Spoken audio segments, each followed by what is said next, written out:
കല്യാണത്തിനൊക്കെ പെന്തക്കോസ്തുകാരൊരുങ്ങി വരുമ്പോൾ വിശേഷ പെൺപിള്ളേര് മാന്യമായിട്ട് യോഗ്യമായിട്ടും വേണം ഒരുങ്ങി സ്റ്റേജേ വരാൻ.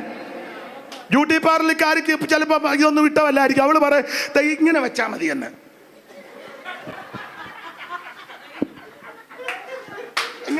ഞാൻ തമാശ പറഞ്ഞതല്ല, നിങ്ങൾ ചിരിക്കാനൊന്നും പറഞ്ഞല്ല. വരിക, ഇവിടെ തള്ളിക്കോണ്ടേ. നിങ്ങൾക്കും കാണണോ? കണ്ടോ? എല്ലാവരും കാണും.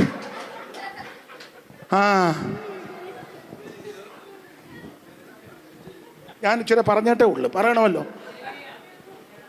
മൂടുപടവേ അത് പ്രാർത്ഥനയ്ക്കാണെങ്കിലും വിവാഹ ശുശ്രൂഷ വരുമ്പോൾ പെൺപിള്ളാരെ ഒരുക്കിക്കൊണ്ട് തള്ള വരുമല്ല.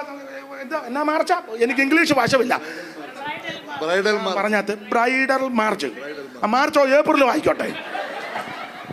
സ്തോത്രം. യോഗ്യമായിട്ട് വരണം ദൈവമക്കൾ. സ്തോത്രം, സ്തോത്രം, സ്തോത്രം.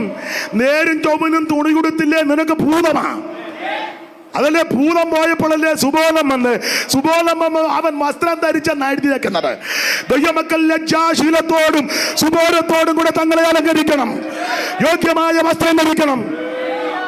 നിങ്ങൾക്ക് തുണിയെടുക്കാൻ നിർവാഹമില്ലെങ്കിൽ എന്നോട് പറഞ്ഞാൽ തന്നല്ലോ, ഇനിയും തരാം. നിനക്ക് എത്ര? 5 മീറ്റർ വേണോ? 5.5 തരാം. യോഗ്യമായിരിക്കണം. ഒരു കാര്യം കേറി പറയാം, കർത്താവ് വരാൻ താമസിച്ചാൽ ഈ സഭയിലെ പെൺപിള്ളേർക്കൊക്കെ വിവാഹം നടക്കട്ടെ. TPM ഒന്നും പോകുന്നില്ലല്ലോ. പോകുന്നുണ്ടോ? നീ പോകുന്നുണ്ടോ? അപ്പൊ കല്യാണമൊക്കെ നടത്തുമ്പം നേരത്തെ പറയുക, വളരെ യോഗ്യമായിരിക്കണില്ലേ സ്റ്റേജിലിട്ട് നിന്നെ. എന്നിട്ട് പിന്നെ പറയരുത് ഞങ്ങളെ പാസ്റ്റർ നാണം കെടുത്തി, ഞങ്ങളെ തേജോവധം ചെയ്ത്. നേരത്തെ ഇത് കുറിച്ച് പറഞ്ഞേക്കുക. ദൈവമക്കൾ യോഗ്യമായിട്ട് ജീവിക്കണം.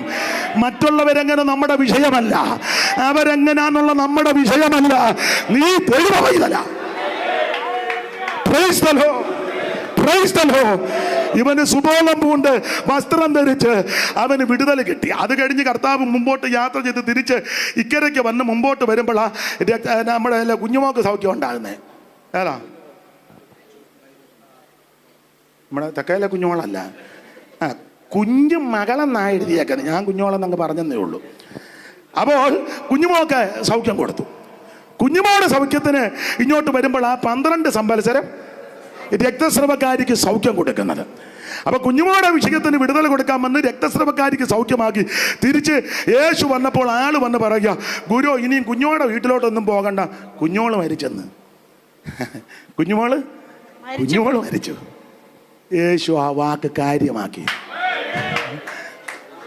നീ മരിച്ചെന്നും നിന്നെ കൊന്നെന്നൊക്കെ പലരും പറയും, നീ അത് കാര്യമാക്കണ്ട. നീ മുടിഞ്ഞു പോകുമെന്ന് പലരും പറയും, നീ അത് കാര്യമാക്കണ്ട. നീ രക്ഷപ്പെടത്തില്ലെന്ന് പലരും പറയും, നീ അത് കാര്യമാക്കണ്ട. Price the Lord.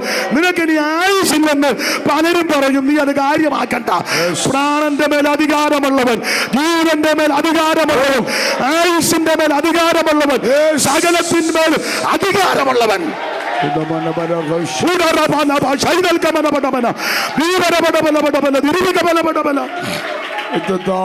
ജയം ജയം.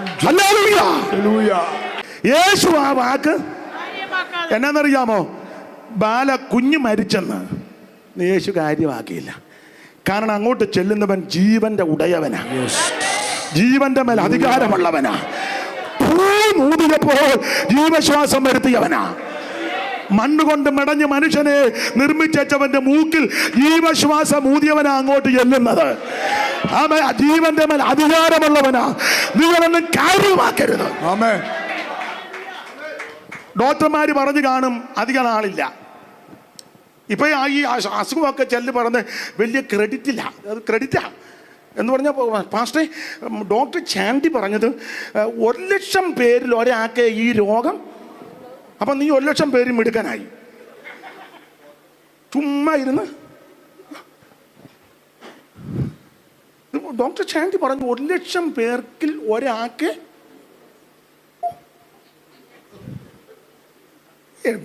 ബെടലത്തരം പറയാതെ.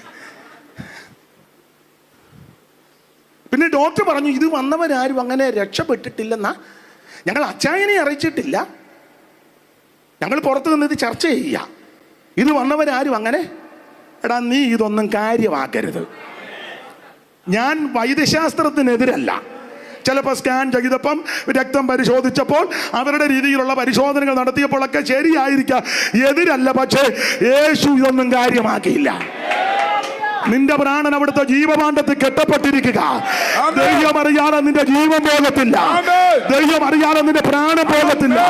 ഏത് മാരക രോഗം വന്നാലും, അത് ക്യാൻസർ ആണെങ്കിലും, ബ്രെയിൻ ട്യൂമർ ആണെങ്കിലും, ഹാർട്ട് പ്രോബ്ലം ആണെങ്കിലും, കിഡ്നി പ്രോബ്ലം ആണെങ്കിലും, അത് ഷുഗർ കൂടിയതാണെങ്കിലും, ഏത് മാരക രോഗമാണെങ്കിലും ദൈവം അറിയാതെ, ദൈവം അനുവദിക്കാതെ, ദൈവം സമ്മതിക്കാതെ നിന്റെ പ്രാണൻ പോകത്തില്ല. ജീവന്റെ മേൽ അധികാരം, ജീവന്റെ മേൽ അധികാരമുള്ള യേശു. പുറപ്പാട് 15:9 കാര്യമാക്കരുത്. പെട്ടെന്ന് പുറപ്പാട് 15:9 കാര്യമാക്കരുത്. വായിക്ക്. ഞാൻ പിന്തുടരും, പിടിക്കും, കൊള്ള പങ്കിടും. എന്റെ ആശ അവരാ പൂർത്തിയാകും. ഞാൻ എന്റെ വാളൂരും, എന്റെ കൈ അവരെ നിഗ്രഹിക്കുമെന്ന് ശത്രു പറഞ്ഞു. നീ അത് കാര്യമാക്കരുത്. അത്രേ ഉള്ളൂ. ഞാൻ പിന്തുടരും, പിടിക്കും, കൊള്ള പങ്കിടും. എന്റെ ആശ അവരാൽ പൂർത്തീകരിക്കും. ഞാൻ എന്റെ വാളൂരും, എന്റെ കൈ അവരെ നിഗ്രഹിക്കുമെന്ന് ശത്രു പറഞ്ഞു. സാത്താൻ പറഞ്ഞോണ്ട് പുറകെ വരിക. അതൊന്നും കാര്യമാക്കരുത്.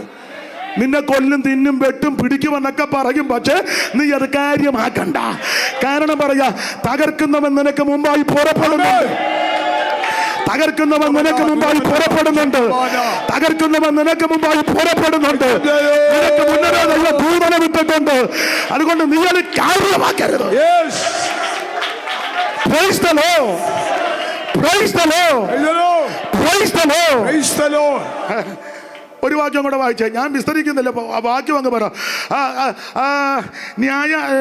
ന്യായാധിപന്മാര് 12:1 വായിച്ചേ. ന്യായാധിപന്മാർ 12:1 കാര്യമാക്കരുത്. ഉറക്കെ വായിര്. ആരാ? സാറായാണോ? വായിര്. സാറാ വായിച്ചോ. അനന്തരം എബ്രാഹിമ്യര് ഒന്നിച്ചുകൂടി നേരത്തെ തെക്കോട്ടായിരുന്നു, ഇപ്പം മടക്കോട്ട. ഇഫ്താഹിനോട് നീ അമ്മോന്യരോട് യുദ്ധം ചെയ്യാൻ പോയപ്പം കൂടെ പോരേണ്ടതിന് ഞങ്ങളെ വിളിക്കാഞ്ഞത് എന്ത്? അടുത്തത്, ഞങ്ങൾ നിന്നെ അകത്തിട്ട് വീട്ടിന് തീ വെച്ച് ചുട്ടുകളയുമെന്ന് കാര്യമാക്കരുതെന്ന്.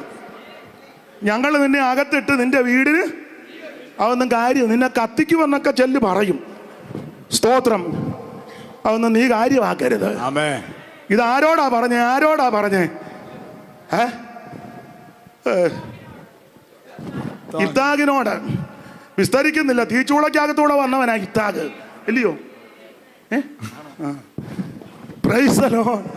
ഇഫ്താഹേ അവനെ എല്ലാരും ആക്ഷേപിച്ചതാ. സ്തോത്രം.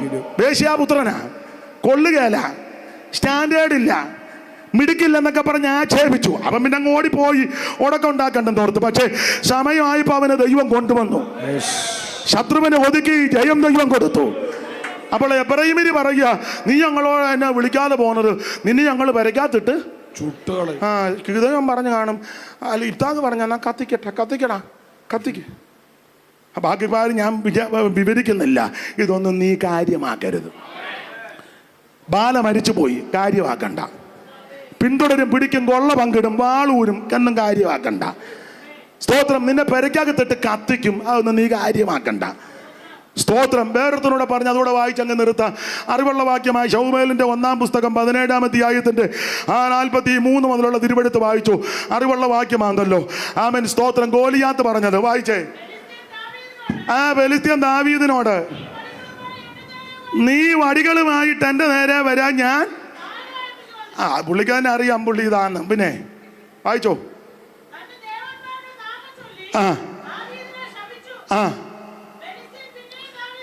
ഫെലിസ്ത്യൻ പിന്നെയും ദാവീദിനോട്, ഇങ്ങോട്ട് വാ,